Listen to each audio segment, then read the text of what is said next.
குரு வணக்கங்கள். வாழ்க வளமுடன். உலகெங்கிலும் இருக்கக்கூடிய அக்ஷரா அண்ணாமலை நேயர்களுக்கு எனது அன்பு வணக்கங்கள். நான் உங்கள் டிஎன்ஏ மற்றும் பிரசன்ன ஜோதிடர் சுப்ரஜா சுரேஷ், கோவையில இருந்து. இன்னைக்கு ஒரு முக்கியமான ஒரு பலன்களை பத்தி நம்ம பார்க்க போறோம். ஆல்ரெடி பார்த்தீங்க அப்படின்னா இந்த வருடத்துல மார்ச் மாதம் சனி பயிற்சி நம்ம பார்த்தோம். இப்போ சனி பயிற்சி ரெட்ரோகிரேட் ஆகிறாரு, அதாவது வக்ரமாகிறார். ஆல்ரெடி எவ்வளோ பெரிய விஷயங்கள் ஒவ்வொரு ராசிக்கும் லக்னக்காரர்களுக்கும் நிறைய மாற்றங்கள் நம்ம பார்த்துட்டு வந்துட்டு இருக்கோம். இன்னைக்கு அந்த மாற்றங்கள் ரெட்ரோகேட் ஆகிறது, வக்ரமாகிறது. பொதுவாக ஒரு கிரகம் வக்ரமானா ஆப்போசிட் பலன். வக்ரம் இன்னும் எப்படி எடுத்துக்கணும் அப்படின்னா, நேராக போயிட்டு இருக்கிற ஒரு கிரகம் கொஞ்சம் அப்படியே ஸ்லோவாக அப்படியே பேக் சைடு வருவாங்க. எல்லாருமே எல்லா கிரகமும் வக்ரமாகும், அது எல்லாமே கொஞ்சம் ஸ்பீடாக வக்ர நிவர்த்தி ஆகும். ஆனால் நம்மளுடைய சனி கோள் பார்த்தீங்க அப்படின்னா ஆல்ரெடி அவர் ரொம்ப லேட். எந்த ஒரு பாவத்துக்கு மாறினாலுமே 2.5 வருஷம் எடுத்துக்குவார். இப்போ ரெட்ரோகிரேட் ஆகுறாரு. அது மட்டும் ஸ்பீடாக நடக்குமா? கண்டிப்பாக கிடையாது. ஸோ என்ன பண்ணுவார் அப்படின்னா ரொம்ப ஸ்லோ ப்ராசஸ் தான் சனி பகவான் அப்படின்னு எடுத்துக்கிட்டிங்கன்னா. சரி, ஓகே. 2026 ஜூலை மந்த் 26 அன்னைக்கு ரெட்ரோகேட் ஸ்டார்ட் ஆகுது, வக்ரம் ஸ்டார்ட் ஆகுது. எப்போ நிவர்த்தி ஆகிறாரு அப்படின்னா டிசம்பர் 10 நிவர்த்தி ஆகிறாரு. ஓகே, இப்போ பொதுவாக எந்த ஒரு பிளானட்டாக இருந்தாலும் வக்ரம் ஆகுது அப்படின்னா இப்போ ஒரு பாவகத்திலேருந்து முந்தைய பாவத்துக்கு போகும். இப்போ மீனம் அப்படின்னா கும்பத்துக்கு போகிறது தான் ரெட்ரோகிரேட். ஆனால் சனி ரொம்ப ஸ்லோ பிளானட் அப்படிங்கிறதுனால மீனத்திலே ரெட்ரோகிரேட் ஆகுறாரு. இப்போ ஃபார் எக்ஸாம்பிள் உத்திரட்டாதி 4ஆம் பாதத்தில் இருக்காரு அப்படின்னா உத்திரட்டாதி 3, 2, 1 அந்த மாதிரி ஒரு மெதுவாக அங்கே ரெட்ரோகிரேட் ஆகுறாரு, அங்கே நிவர்த்தி ஆகுறாரு. ஜூலை 26 டிசம்பர் 10 வரைக்குமே. ஸோ இந்த காலகட்டத்தில் மேஷம்லேருந்து மீனம் வரைக்கும் எப்படிப்பட்ட அதிர்வளைவுகள், ஸோ அதன் மூலியமாக நடக்க இருக்கக்கூடிய என்ன விஷயங்கள் நடக்கும், இது ஸ்டார்ட் பண்ணுறதுக்கு முன்னாடி நான் சொல்லிடுறேன். ஏன்னா இப்போது நிறைய ஜாதகத்தில் பார்த்தீங்க அப்படின்னா உங்களுடைய சனி பகவான் இப்போ ஃபார் எக்ஸாம்பிள் மேஷம் எடுத்துக்கிட்டீங்க அப்படின்னா அவங்க பார்த்தீங்க அப்படின்னா 10க்கும் 11க்கும் உரியவர். அவர் எந்த இடத்துல இருக்காரு அதனுடைய பலன்களை மட்டுமே 12ஆம் இடத்துல இருந்து கொடுக்கும். ஓகேங்களா? நான் இதை முன்னாடி கிளியராக சொல்லிடுறேன். ஸோ பொது பலன்கள் அப்படிங்கும்போது ஒரு சில பேர்த்துக்கு அந்த கிரகங்கள் அங்கேயே இருக்கும். அப்போ நான் சொல்கிற இந்த கருத்துக்கள் அவங்களுக்கு ரொம்ப மேட்ச் ஆகும். அப்போ உங்களுடைய சுய ஜாதகத்தை பாருங்க. உங்கள் சுய ஜாதகத்தை பார்த்து ஒருவேளை பிரச்சனையாக இருக்கக்கூடிய கிரகம் அந்த பாவகம் வக்ரமானால் ரொம்ப ரொம்ப நல்லது. இப்போ ஃபார் எக்ஸாம்பிள் இப்போது 10க்கு 11க்கும் உரிய சனி 8ஆம் இடத்துலேருந்து 12ஆம் இடத்தோட ரிசல்ட்ஸ் எல்லாம் கொடுக்குது அப்படின்னா 8, 12 அப்படின்னாலே கொஞ்சம் பிரச்சனைக்குரிய பெரிய ப்ராப்ளம் தான். அந்த இடம் வக்ரமாகுதுன்னு வச்சுக்கோங்களேன், அப்படி ஆப்போசிட் நடக்கும். ஒரு சில பேர்த்துக்கு நல்ல இடத்துல இருக்கக்கூடிய பாவகம் வக்ரமாகும் போது இந்த சனி பகவானால் வக்ரம் ஆகிறது என்றால் அவங்க எல்லாமே கொஞ்சம் ஜாக்கிரதையாக இருக்கணும். இது ஃபார் எக்ஸாம்பிள் உங்களுக்கு புரியணும் அப்படிங்கிறதுக்காக நான் சொல்கிறேன். அப்போ மேஷம்லேருந்து மீனம் வரைக்கும் எந்தெந்த ராசிக்காரர்கள் ஜாக்கிரதையாக இருக்கணும், யாருக்கெல்லாம் லக்கு, அதே மாதிரி உங்களோட சுய ஜாதகத்தை கண்டிப்பாக வெரிஃபை பண்ணுங்கள். கீழே இருக்க நம்பருக்கு காண்டாக்ட் பண்ணுங்கள், உங்களுடைய ஜாதகத்தை வெரிஃபை பண்ணுங்கள். எல்லாருக்குமே நிவர்த்திகள் இருக்குது. ஸோ இப்போ நம்ம மேஷம்லேருந்து மீனம் வரைக்கும் சனி வக்ர பயிற்சி பலன்கள் எப்படி இருக்குது அப்படின்னு பார்த்துடலாம். துலாம் ராசி மற்றும் லக்னக்காரர்களுக்கு இந்த 2026 சனி வக்ர பயிற்சி எப்படி இருக்க போகுது? ஃபர்ஸ்ட் ஆஃப் ஆல் உங்களுக்கு சனி பகவான் யார் அப்படின்னா 4க்கும் 5க்கும் உரியவர் 6ஆம் இடத்துல போய் ஆல்ரெடி மறைஞ்சிட்டாரு. ஓகேங்களா? ஸோ 6இல் மறைவு அப்படிங்கிறது பொதுவாக நல்ல விஷயமான்னு கேட்டால் அவர் யார் அப்படி 4, 5 அப்படிங்கிறது பார்த்தீங்கன்னா சுகஸ்தானத்தில் இருக்கக்கூடியவர் 6ஆம் இடத்துல போய் இருந்தால் சுகம் எப்படி கிடைக்கும்? சுகம் அப்படிங்கிறது பார்த்தீங்கன்னா தூக்கம், நல்ல தூக்கம் இருக்கான்னு கேட்டால் கிடையாது. துலாம் ராசி மற்றும் லக்னக்காரர்களுக்கு தூக்கமே போச்சு அப்படின்னு தான் சொல்லணும். கேஸ் ப்ராப்ளம் நிறைய ஏப்பம் விட்டுக்கிட்டே இருப்பீங்க. 6ஆம் இடம் அப்படின்னு சொல்லக்கூடிய இந்த வயிறு சம்மந்தப்பட்ட பிரச்சனை, ஹெல்த். ஏன்னா ஃபார் எக்ஸாம்பிள் இப்போ 6க்குரியர் வக்ரம் ஆயிருக்காரு, 4க்கு 5க்குரிய 6ஆம் இடத்துல போய் வக்ரம் ஆயிருக்கு அப்படின்னா ஃபர்ஸ்ட் ஆஃப் ஆல் நீங்கள் என்ன மாதிரியான ப்ராப்ளம்ல இருக்கீங்க? அப்போ என்னன்னா சனியோட வீட்டில் ஆல்ரெடி ராகு இருக்கார், 5ஆம் வீட்டில் ராகு இருக்கார். இவர் வக்ரம் ஆகிறார். ஆல்ரெடி பார்த்தீங்க அப்படின்னா ராகு ஒரு நிழல் கிரகம். அவர் ஒரு இல்யூஷனான ஒரு பார்வை பார்த்தீங்க அப்படின்னா ஒரு இடத்துல அந்த வைப்ரேஷனை கொடுத்துட்டு இருப்பாரு. இப்போ வந்து சனி இவ்வளோதான் வருவார் அப்படின்னா ராகுவோட அந்த இல்யூஷன் வந்து பார்த்தீங்கன்னா சனியை தொடுமான்னு கேட்டால் தொடர மாதிரி போகும். ஒரு கிரகம் ஒரு விஷயத்துக்கு ரெட்ரோகிரேட் ஆகுது அப்படின்னா அதனோட பலன்களை முன்னாடியே நம்ம வந்து தெரிஞ்சுக்குவோம். அப்போ ராகு அப்படிங்கிறது 5 அப்படின்னு சொல்லக்கூடியது வந்து பார்த்தீங்கன்னா மனசு, பிளானிங், இது எல்லாத்தையுமே வந்து பார்த்தீங்கன்னா ஆல்ரெடி அலப்பாஞ்சிட்டு இருக்கு.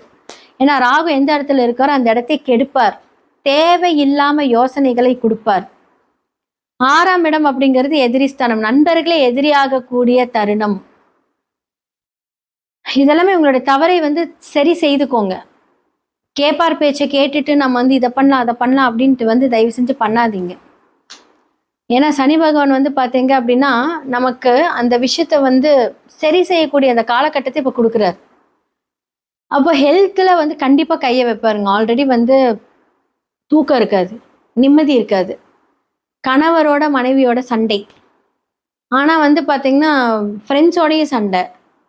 அப்போ 6ஆம் இடம் அப்படின்னு சொல்லக்கூடியது வந்து பார்த்தீங்க அப்படின்னா இந்த இடத்துல இப்போ வக்ரமாகுது. 6லே வந்து அசுப கிரகங்கள், சுப கிரகங்கள் வக்ரமாகிறது பிரச்சனை, ஆனால் அசுப கிரகங்கள் வக்ரமாகிறது நல்லது. அப்போ இவ்வளோ நாள் இழுப்பறியா வந்து இப்போ நீங்கள் ஒரு இடம் விற்கிறீங்க, ஆல்ரெடி வந்து எல்லாருக்கிட்டையும் சொல்லி வச்சிருப்பீங்க அப்படின்னா நம்ம ரேட்டுக்கு ஏற்ற மாதிரி அது போயிருக்காது, இல்லாட்டி வந்து ஆளே வந்து பார்த்துருக்க மாட்டாங்க, அது பாட்டுக்கு கிடந்துட்டு இருக்கும். அப்போ இந்த காலகட்டத்தில் வந்து அதற்கான முயற்சிகள் ஆளுங்கள்லாம் வந்து பார்க்கறது, கரெக்டான ரேட்டில் முடிக்கிறது, இதெல்லாம் வந்து உங்களுடைய திறமை. அப்போது நீங்கள் அதை வந்து கரெக்டாக ஹேண்டில் பண்ணுங்கள். இவ்வளோ நாள் தூக்கமே இல்லை, ஹெல்த்தை கொஞ்சம் பார்த்துக்கணும், நல்லா தூங்க போகிறீங்க. கரெக்டான கைடன்ஸ் மூலிமா உங்களுக்கு வந்து உடல்நலை பிரச்சனைக்கு அந்த டாக்டர்ஸ் கரெக்டாக வந்து உங்களோட ஹெல்த்தை பார்த்து சரி செய்யக்கூடிய இந்த காலகட்டம் இந்த காலகட்டம். இப்போ தான் வக்ரமாகிறார், ஜூலை 26 தான் வக்ரமாகிறார். ஆனால் அதோட நிகழ்வுகள் எல்லாமே ஒரு மாதத்துக்கு முன்னாடி நடக்க ஆரம்பிச்சிருக்கும். ஸோ நிறைய மாற்றங்கள் இப்போ பார்க்க ஆரம்பிச்சிருப்பீங்க. நான் சொன்ன மாதிரி வந்து பார்த்தீங்க அப்படின்னா இந்த காலகட்டத்தில் எல்லாருமே எதிரியாக இருப்பாங்க. சுமூகமாக போக, சண்டை போடலைன்னாலும் பரவாயில்ல, நீங்கள் வந்து அமைதியாக இருக்கிறது இந்த காலகட்டத்தில் ரொம்ப ரொம்ப ரொம்ப ரொம்ப நல்லது. வேலை அப்படின்னு சொல்லக்கூடிய இடத்துல ப்ரெஷர் ஹேண்டில் பண்ணியிருப்பீங்க. ஏன்னா சனி வந்து அந்த இடத்துல வக்ரமாகிறதுக்கு முன்னாடி அந்த இடத்துல ஒரு பெரிய அலைச்சல் பிரச்சனை, மேனேஜ்மெண்ட் கூட சண்டை, வீட்டில் சண்டை, இது எல்லாமே கொடுத்துருக்கோம். இப்போ வந்து அது எல்லாமே வந்து உங்களுக்கு வந்து ஒரு டைம் சரி செய்யக்கூடிய அந்த டைம் வந்து இப்போ வந்து சனி பகவான் கொடுக்க போகிறாரு. ஸோ அதனோட பார்வைகள் செலுத்தக்கூடிய இடத்துலையும் வந்து பார்த்தீங்க அப்படின்னா குருவும் பார்க்கிறார், 6ஆம் வீட்டை குரு பார்க்கிறார். அப்போ 4, 5 அப்படின்னு சொல்லக்கூடிய இடத்துல குரு பார்க்கும்போது ஃபர்ஸ்ட் ஆஃப் ஆல் உங்களுக்கு குரு யார் அப்படின்னா 3, 6. ஸோ உங்களோட முயற்சிகள் புதுசாக நடக்க போகுதுன்னு அர்த்தம். சனி பகவானோட பார்வைகள் இருந்தாலுமே ஃபர்ஸ்ட் ஆஃப் ஆல் உங்களுக்கு குரு வந்து என்ன அப்படின்னா 10ஆம் இடத்துல இப்போ இருக்கிறார். அப்போ வந்து என்ன அப்படின்னா புது புது முயற்சிகள் மூலியமாக நன்மை நடக்க போகுது, ஜீவனம் கிடைக்க போகுது. ஸோ நிறைய பேர் வந்து சில பிளான்ஸ் பண்ணி வச்சுருப்பீங்க, அந்த பிளான் வந்து இழுப்பறி ஆகிட்டே இருக்கும். இந்த காலகட்டத்தில் அந்த பிளான் வந்து நடக்க போகுது. ஸோ 5க்குரியவர் வந்து வக்ரமாகிறார் அப்படின்னா 4, 5க்குரியவர் வந்து பார்த்தீங்கன்னா அது மூலியமாக அந்த பிரச்சனை. 4ஆம் இடம் அப்படிங்கிறது வந்து பார்த்தீங்கன்னா தன்னுடைய சுகம், வாகனங்கள். இப்போ நீங்கள் வந்து ஒரு கார் வாங்கணும்னு நினச்சிருப்பீங்க, அதுக்காக டைமில் எடுக்கணும்னு நினச்சிருப்பீங்க, ஆனால் பணம் வராது. என்னடா நம்ம வந்து கடனும் ஒரு லோன் வாங்கலாம் அப்படின்னா அந்த லோனும் கிடைச்சிருக்காது, எல்லாமே இழுப்பறியா இருந்திருக்கும். அதே மாதிரி வந்து சொத்துக்கள், நான் சொன்ன மாதிரி இட பிரச்சனை இதெல்லாமே இருந்திருக்கும், அதுவுமே வந்து கொஞ்சம் அந்த ஒரு பிரச்சனையை கொடுத்துருக்கும். ஸோ 5ஆம் இடம் அப்படின்னு சொல்லக்கூடியது வந்து குலதெய்வம். கோவிலுக்கு வந்து நிறைய போனாலும் அந்த ராகு அந்த இடத்துல வந்து ஒரு நிவர்த்தியான ஒரு பலன்களை கொடுக்காம நமக்கு வந்து எண்ணங்கள் மூலிமா நிறைய ஸ்ட்ரெஸ் கொடுத்துக்கிட்டே இருப்பார் ராகு. இப்போ வந்து சனி வக்ரமாயி அந்த ராகுவை டச் பண்ணுவார். அப்போ என்ன ஆகும் அப்படின்னா அதே வீட்டில் தான் வக்ரமாகிறார், பட் இருந்தாலும் ராகு வந்து இல்யூஷன் இல்லையா, அந்த இல்யூஷனான ஒரு சம்மந்தப்பட்ட அந்த விஷயத்தை கொடுப்பாரு. அப்போ என்னன்னா கடன் அடைக்கிறதுக்கு இன்னொரு கடனை எடுக்க வைக்கும் ராகு. நம்ம வயிற்று வலிக்குன்னு மாத்திரை சாப்பிடுவோம், கரெக்டாக கிட்னி பிரச்சனை வரும். அப்போ என்ன ஆகும் அப்படின்னா ஹெவி டோசேஜ் எதுவும் எடுத்துக்க வேண்டாம். ராகு அப்படிங்கிறது அந்த இடத்தை கன்ஃபார்ம் பண்ணுவார். தேவையில்லாத யோசனைகள், மனம், அப்புறம் படப்படப்பு இதெல்லாம் கொடுப்பாரு. இதெல்லாம் கொஞ்சம் அப்படியே ஜாக்கிரதையாக இருந்து ஹேண்டில் பண்ணிக்கோங்க. ஸோ துலாம் ராசிக்காரர்களுக்கு வந்து பார்த்தீங்கன்னா பிஸ்னஸ் அப்படின்னு எடுத்துக்கிட்டீங்க அப்படின்னா இப்போ நல்லது நடக்க போகுது. ஆனால் நிறைய முயற்சிகள், ஹார்ட் ஒர்க், ஸ்மார்ட் ஒர்க் எல்லாத்தையுமே சேர்ந்து பொறுமை அவசியம். பொறுமையாக அந்த விஷயத்த கொண்டு போங்க. நிறைய லேர்ன் பண்ணிக்கோங்க. அமைதியாக இருந்து நிறைய லேர்ன் பண்ணிக்கோங்க. நிறைய மாற்றங்கள் இந்த காலகட்டத்தில் வரும். இந்த ஹெல்த்தை மட்டும் ஜாக்கிரதையாக பார்த்துக்கோங்க. ஸோ மேஷம்லேருந்து மீனம் வரைக்கும் சனி வக்ர பயிற்சி 2026 எப்படி இருக்குது அப்படின்னு பார்த்தாச்சு. யார் யாரெல்லாம் நீங்கள் வந்து ரொம்ப கான்ஃபிடெண்ட்டாக உங்களோட வேலை செய்யலாம், யாரெல்லாம் ஜாக்கிரதையாக இருக்கணும், யாரெல்லாமே நிதானித்து உங்களுடைய வேலை செய்யணும் அப்படிங்கிறத நான் சொல்லியிருப்பேன். உங்களோட சுய ஜாதகம் அப்படிங்கிறது ரொம்ப ரொம்ப ரொம்ப இம்பார்ட்டன்ட். உங்களுடைய தசா புக்தி தான் உங்களுக்கு வந்து இந்த கோச்சார ரீதியான பலன்களை கன்ஃபார்ம் பண்ணும். எப்படிப்பட்ட தசா புக்தி அந்தரம் சூட்சமும் உங்களுடைய ஜாதகத்தில் வேலை செய்கிறது என்று கண்டிப்பாக பார்க்கணும். அதன் மூலியமாக அந்த பலன், அதன் மூலியமாக அந்த பரிகாரங்கள், அதன் மூலியமாக சில தான தர்மங்கள், இது எல்லாமே செய்து வந்தோம் அப்படின்னா கண்டிப்பாக 100% மாற்றங்கள் இருக்குது. பொதுவாக வந்து பார்த்தீங்க அப்படின்னா எதன் மூலியமாக நீங்கள் சரி செய்துக்கலாம் அப்படின்னா, நீங்கள் ஜெம்ஸ்டோன்ஸ் மூலிமா உங்களுடைய வைப்ரேஷன்ஸை ஹேண்டில் பண்ணலாம். நியூமராலஜி மூலிமா அந்த கிரகத்தை எதெல்லாம் நீங்கள் டீஆக்டிவேட் பண்ணணும், எதெல்லாம் வந்து ஆக்டிவேட் பண்ணணும், உங்களுக்கான ஃபேவரட் நம்பர்ஸ் என்ன, எல்லாமே வந்து உங்களுக்கான அதிர்ஷ்ட குறியீடுகள் எல்லாத்தையுமே நம்ம ஆக்டிவேட் பண்ணி அந்த விஷயத்தை வந்து நம்ம ஹேண்டில் பண்ணும்போது எப்பேற்பட்ட அவயோக தசையாக இருந்தாலும், எப்பேற்பட்ட சனி பாதிப்புகள் இருந்தாலும் விதியை மதியால் வென்று நாம் நம்மளுடைய விஷயத்தை சரி செய்து கொள்ளலாம். கீழே இருக்கிற என்னோட நம்பருக்கு காண்டாக்ட் பண்ணி உங்களுடைய ஜாதக அப்பாயின்மெண்ட் வாங்கி நீங்கள் வந்து ஜாதகம் பார்த்து இதற்கான அந்த பலன்கள், இதற்கான அந்த பரிகாரங்கள் எல்லாத்துக்குமே 100% சொல்யூஷன் இருக்குது. அது எப்போ நடக்கும், எப்படி நடக்கும், எந்த காலகட்டத்தில் நிவர்த்தியாகும், கரெக்டான பாவக ரீதியான பரிகாரங்கள் செய்யும் போது அதற்கான ரிசல்ட் கிடைக்கும். ஒருத்தருக்கு திருமணமே ஆகலை அப்படின்னா வாழை மரம் வெட்டுங்க, செவ்வாய் தோஷம் இருக்குது, ராகுகேது தோஷம் இருக்குது, சர்ப்ப தோஷம் இருக்குது, இந்த மாதிரி பண்ணுங்கள் பொதுவாக சொன்னால் யாருக்குமே அது வந்து நடக்காது. அது பரிகாரம் உங்களோட ஜாதகத்தில் ரிஃப்ளெக்ட் ஆகுதா, இல்லை என்ன மாதிரியான பாவகத்திலேருந்து அது ரிஃப்ளெக்ட் ஆகுதோ அதற்கான பரிகாரங்கள் செய்தால் மட்டுமே அதற்கான நிவர்த்தி கிடைக்கும். இது உண்மை.